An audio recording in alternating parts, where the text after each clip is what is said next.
When you hear the words Islam and women, what picture pops into your mind?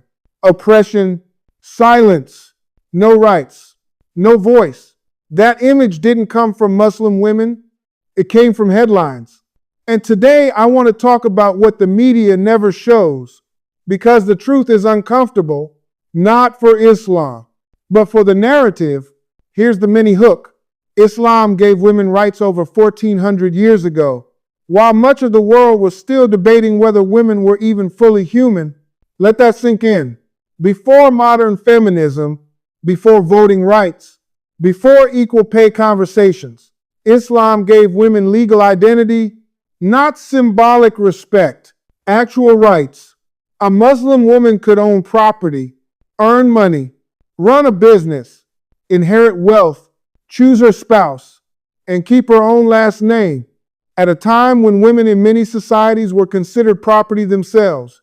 But you rarely hear that part. The media doesn't tell you about Khadija, a successful businesswoman, the first believer in Islam, and the employer of the Prophet Muhammad himself. She wasn't behind him. She was beside him, funding the message, protecting it, believing in it when no one else did. That doesn't fit the stereotype, so it gets erased. Islam gave women the right to education. The Prophet said seeking knowledge is mandatory for every Muslim, male and female, not optional. Mandatory. Yet when a Muslim girl excels, the headline doesn't say empowered by faith. It says despite Islam. That's a powerful trick. Make faith the enemy instead of the source. Let's talk about marriage, because this is where media really plays games. In Islam, a woman has the right to say yes and the right to say no. Forced marriage is not Islamic. It's cultural, and culture gets protected by blaming religion. A Muslim woman keeps her wealth after marriage. She is not required to spend a single dollar on the household. That responsibility falls on the man. Even if she is richer than him, show me another system that legally protects that. Islam gave women the right to divorce at a time when divorce for women meant social death elsewhere. A woman can walk away from a marriage that harms her dignity. Her faith does not trap her. But you won't hear that in breaking news. Now let's talk about modesty, because this is the favorite talking point. The media frames modesty as oppression, but never asks women why they choose it. Choice only matters when it aligns with Western expectations. When a woman chooses less coverage, she is empowered.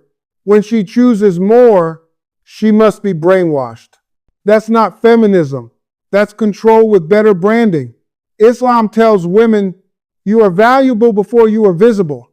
Your worth is not tied to how much skin you show or how marketable your body is. That message threatens industries built on insecurity, so it gets mocked. And yes, there are Muslim societies that mistreat women. But here's the truth they don't want you to hear. Oppression of women happens everywhere. The difference is, when it happens in Muslim countries, Islam gets blamed. When it happens elsewhere, it's called a social issue. Same crime, different headline. Islam does not teach silence in the face of injustice. It teaches accountability. The Prophet Muhammad said, the best of you are the best to their women, not the strongest, not the loudest, the best. That quote doesn't make prime time, because a Muslim woman who knows her rights is hard to control and impossible to stereotype. The media never shows Muslim women as thinkers, leaders, scholars, mothers by choice, professionals by passion. It shows one version over and over until the lie feels familiar. But familiarity does not equal truth. Islam didn't come to erase women. It came to elevate them. And the real question isn't, does Islam give women rights? The real question is, why are we so uncomfortable admitting it does? Because once you look past the headlines, you don't see silence, you see strength, you see dignity, you see women who know exactly who they are. And that is what the media never shows.